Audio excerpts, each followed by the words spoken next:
Hello everyone, I'm Sophia Naz and I'm delighted to talk with you today about some ideas for writing poetry in these challenging times when we're beset by this awful pandemic. So the first tool for overcoming the challenges of writing in a pandemic, when you are confined to your homes with all these shelter-in-place laws, is the very fact of poetry itself is our biggest tool, is what I would say. The nature of poetry is such that it is language that does not have a utilitarian purpose. That's its whole beauty, is that if prose is an instruction manual or directions to get from point A to point B, poetry is about the journey itself. And herein lies its power. The first poem I'm going to use to illustrate this whole idea of the open-endedness of poetry, its infinite possibilities, is The Lesson. Is something to be learned from loneliness. The curve of each day shot across the bough. Do neglected bouquets know the heart is nothing like a rose? Both tropes so overused it bears repeating, like twin petals of the beat itself. 1-2, 1-2 to score, music of the four-chambered maze. Close those eyes, their bright windows to peruse, a rhizome, continuous, profuse, the eye seeping seamlessly into them. Listen, there's a lovely violin to the east, red neckline of the rising sun, and standing still standing, relics of the elders.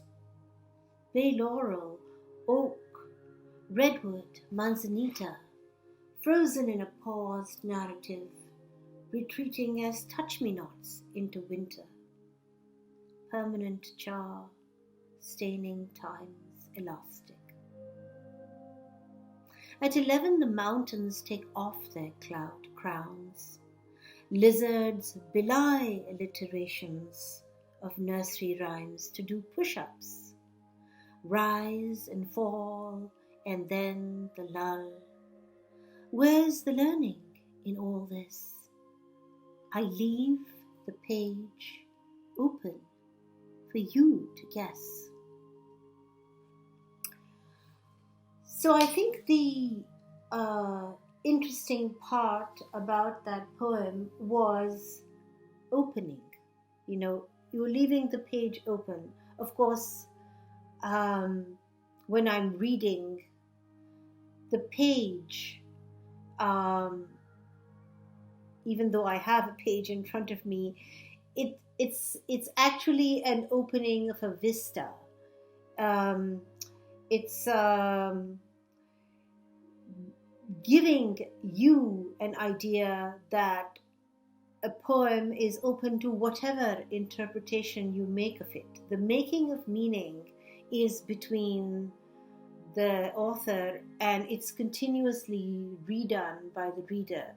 So the point of all this is that one can derive material from immateriality, in the sense that if you're in a room, there's four walls, there's confined space, yet materiality is always there, because language itself is material, and it can make material out of nothing.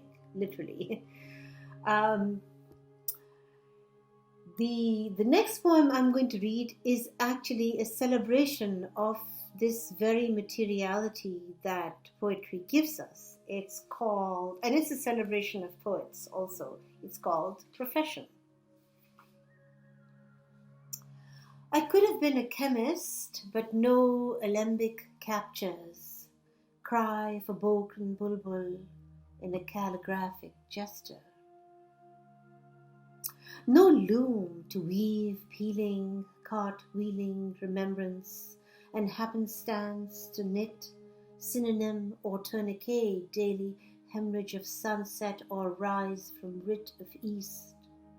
Instead of mapping metaphor, I could have been a baker.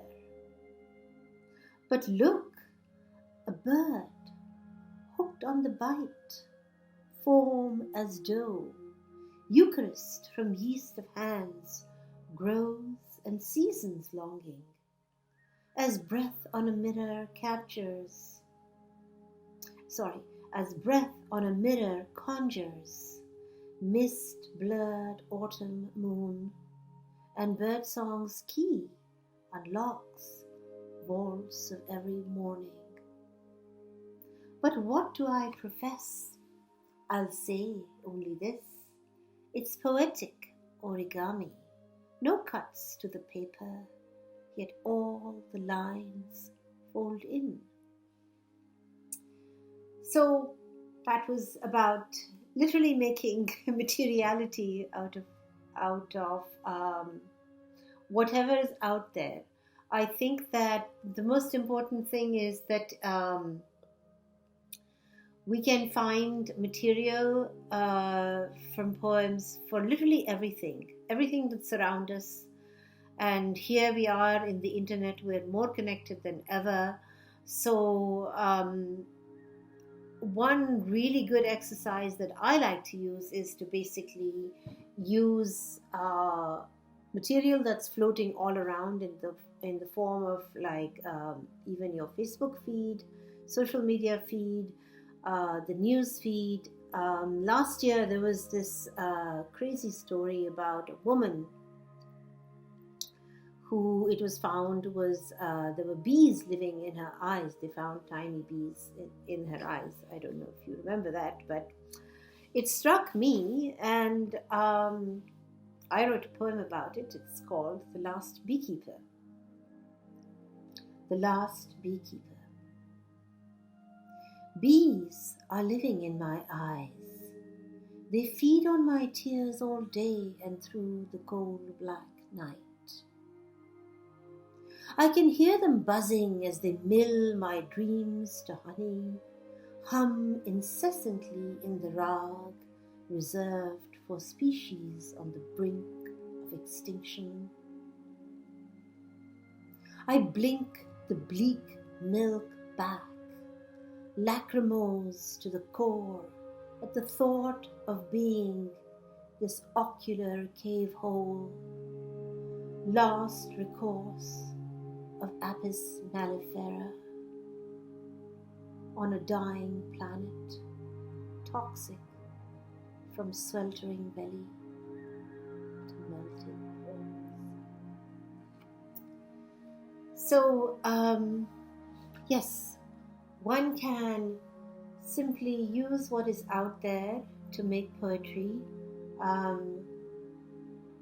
One can also give attributes to things that don't have those attributes. This is the whole, power of poetry, is that you can literally do anything with language because it's not utilitarian. It serves no purpose but being itself. So give yourself the freedom to do whatever you want with poetry. For example, last year I wrote a poem.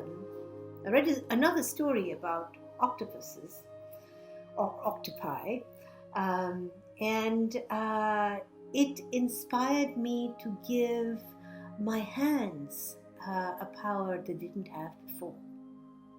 This is a poem called Hands. Hands. If your hands could smell, you'd be an octopus. Every surface sent a million stories. The stealthy stickiness of slugs would seep, epics in the drama of the underbrush. Melting stalagmites show and tell in your digits, earth as Memnosine. If your hands could smell, the suck of subway cars would stop you, dead in your tracks to decode teeming conduits, lighting up nosegays on your fingers, newborn bouquets, archaic attar. Each night, etymology of odor would allure you, greedy as Prometheus, but unable to steal the summer of a firefly, the distant musk of a star. If your hands could smell, you'd speak in canine. Each pole and passing bush whisper, each sniff you'd get the snitch of neighborhood carousing in high fidelity, until weary of invisible graffiti scroll of metropolis unfolding in endless olfactory braille, you'd head for the woods, hoping trees were not such talkers, or at least would shoot the breeze between sentences. How long did you walk? It's hard to tell, but when you fell, palms down, cupped hollow as a flute upon the ground, you understood how the void makes music possible, and history had it wrong. It was not earth who bore witness, it was your hands all along. I'd like to conclude with a poem called Pause. Pause. To take a breath, pause. Lift your finger as needle of seismograph from pulse of apocalypse, charred carcass of a baby kangaroo in mid-flight. To pause, to close weary eyes against the blinding warning signs, ever so briefly, because the heart can only take so much plight, and like a flower must lean sometimes to the light. Smell the fragile stargazer lilies, trembling all the while in dismal headlines that bumblebees are tumbling towards extinction and despots stand smug among us. Smiling puppeteers, pull strings, watch the fight. If we have indeed reached the end of days in the age of the Anthropocene, obscene in unrelenting greed, wrecked the Holy Grail, only planet, cup out of which all must drink or die.